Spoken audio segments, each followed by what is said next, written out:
Kisah ini dimulai hari ini. Kisah singkat seorang remaja yang sedang mengejar cita-citanya. Atau bisa dibilang mengejar kisah cintanya. Yap, itu aku. Tidak ada yang spesial dari aku, bukan? Lihatlah lebih dekat. Bagaimana menurutmu? Cukup cantik, bukan? Haruskah aku belajar lagi setelah 8 jam belajar di sekolah? Benar-benar membosankan, sangat menyebalkan. Aku bahkan tidak sanggup duduk 2 menit di depan buku ini. Sial. Ada apa? Kata guru.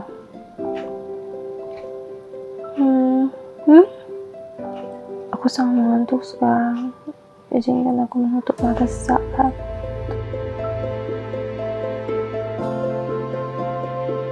Wow, apa yang aku pikirkan untuk datang ke tempat ini? Kesunyian ini sangat mencekam, dan kenapa semuanya terlihat jelas? Bahkan aku dapat merasakan keberadaanku di sini. Ini tidak seperti mimpi. Aku benar-benar di sini. Aku harus bangun sekarang. Hah? Kenapa di sini? Bukankah aku harus belajar? Halo? Apa ada orang? Kenapa sepi sekali? Ini masih aneh.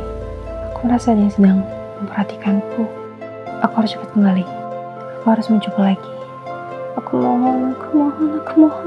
Ya Tuhan, tolonglah nyawaku. Aku berlari ke sana kemari, mencari jalan keluar. Tempat itu benar-benar seperti labirin satu arah. Kemanapun aku pergi, hanya jalan buntu yang aku temukan. Aku mencoba membuka salah satu pintu di sana, tapi hanya ada tembok yang menutupi pintu itu. Benar-benar tidak ada isinya. Aku mencoba pintu-pintu lainnya, tetapi semuanya sama. Tempat itu benar-benar mengerikan. Aku hanya berlari ke sana kemari berharap ada satu jalan keluar untukku. Dan saat cahaya itu menusuk mataku, gadis, sudah 10 menit lewat, bangunlah. Aku dibangunkan oleh guru, tapi karena aku terlihat sangat gelisah di tidurku, dia khawatir terhadap apa yang terjadi padaku. Dia memindahkanku ke sofa dan terus memanggil-manggil namaku. Gadis, gadis, gadis. Bangunlah. Guru yang terlihat khawatir. Suaranya, kehadirannya, seolah menarikku dari tempat itu. Aku terdiam setelah itu. Tampak tidak percaya apa yang terjadi. Rasa takutku jatuh setiap langkahku dengannya.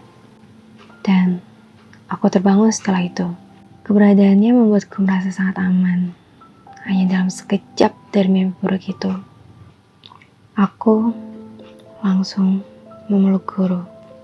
Dan setelah kejadian itu, aku sangat menantikan kehadiran guru. Aku selalu menyambutnya di depan pintu. Dan belajar pun terasa sangat menyenangkan sekarang. Selama sesi, aku selalu memperhatikannya, menatapnya, dan mendengar setiap ucapannya. Semuanya terasa sangat lambat. Aku sangat menikmati setiap detik yang terlewat dengannya. Gadis, apakah kamu paham? Sempurna, ucapku tanpa sengaja dengan suara kecil. Ya, aku paham. Sangat paham. Dan aku menimpa ucapanku sebelumnya. Senang rasanya. Hanya itu yang bisa aku definisikan sama waktu kami. Benar-benar senang. Tapi ini terasa aneh. Aku selalu menginginkannya, memikirkannya. Apakah aku jatuh cinta padanya? Itu sudah di luar kendaliku. Itu bukan hal yang benar dan sangat egois, pikirku saat itu. Antara itu tidak benar atau aku hanya egois. Bagaimana mungkin aku mencintai guruku meski dia tidak terlalu jauh dengan usiaku? Dia tidak bisa terus menjadi guruku. Dia harus menjadi milikku. Saat di ruang makan, aku masuk dengan penuh kekhawatiran. Tapi keputusanku sudah bulat. Aku hendak berkata kepada kakakku untuk menghentikan guruku. Aku bilang padanya bahwa aku sudah tidak membutuhkan pelajaran tambahan lagi. Hanya itu alasan yang terpikirkan olehku. Kakakku tidak bertanya, dia hanya melihatku dan berkata, "Oke." Untuk apa aku terlalu banyak berpikir jika aku tahu akan semudah itu. Selama di ruang makan, aku sedikit menyesal dengan keputusanku. Tapi, terasa benar untuk dilakukan. Kau tahu, ini hari pertama setelah aku memecat guru. Tanpa melihatnya, tentu saja membuatku sedikit menderita. Memikirkan cara bagaimana aku bisa bertemu dengannya lagi. Membayangkannya menjadi obat rinduku. Ah, sial. Aku tertidur. Ada apa denganku? Mengapa aku datang ke tempat ini lagi? Aku sudah tahu jalan keluar dari tempat itu dan aku tidak bisa bangun dari mimpi jika tidak keluar dari tempat itu. Aku pun berlari ke pintu terakhir kali aku keluar dari sana. Aku terkejut setelah mengetahui aku akan terjebak di sana. Pintu itu tertutup dengan tembok. Pintu satu-satunya menjadi penyelamatku. Aku yakin aku bisa kembali ke dunia nyata. Itu semua hanya imajinasi dan aku yakin aku bisa mengendalikannya. Aku membuka pintu lainnya, sama seperti sebelumnya. Yang aku lakukan hanya sia-sia. Aku takut pada saat itu. Bagaimana jika aku tidak bisa kembali, tapi tidak setakut sebelumnya. Aku merasakan ada harapan untukku.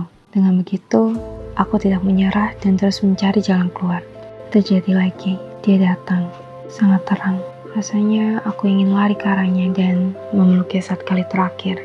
Tapi, tubuhku terasa berat. Aku tidak bisa menggerakkan tubuhku seolah berkata, "Tidak, jangan lakukan itu." Aku hanya diam di tempat, melihat dia datang ke arahku.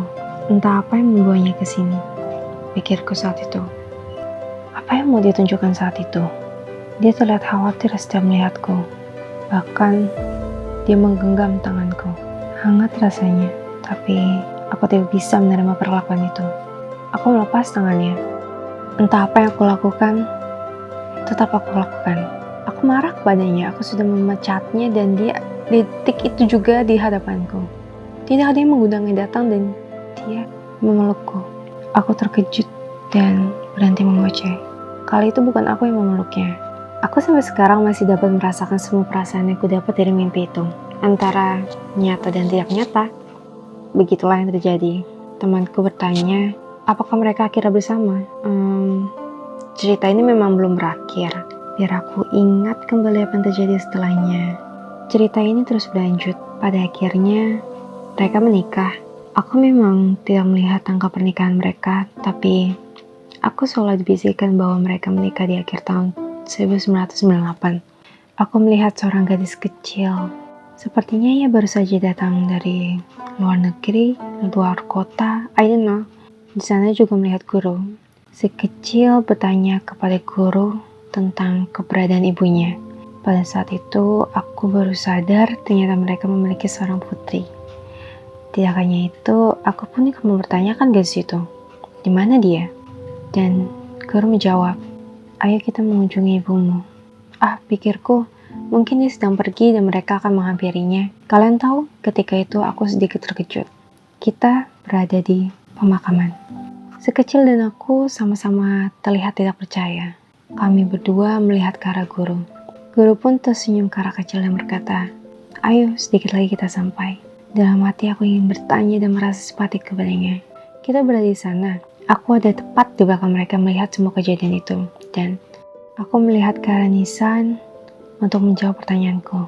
Di sana terlihat 8 Oktober 1999. Dengan informasi sebelumnya kita tahu bahwa mereka menikah pada akhir 1998 bukan? Dan dengan begitu ini mengatakan bahwa gadis meninggal setelah ia melahirkan. Guru melihat ke arah putrinya dan berkata, "Ucapkan salam kepada ibumu. Dia sudah menunggu sejak lama." Hanya itu yang aku ingat. Aku langsung terbangun dari mimpiku. Tanggal itu benar-benar jelas aku lihat di mimpiku. Pada awalnya aku mengira gadis itu adalah aku, karena aku merasakan setiap perasaannya sampai aku terbangun. Tapi setelah melihat tanggal kematiannya, aku baru menyadari bahwa aku dalam mimpiku adalah orang yang berbeda. Aku hanya berdiri di belakangnya dan melihat semua kejadian itu melalui matanya. Bahkan sampai di makam itu. Mimpi yang indah bukan?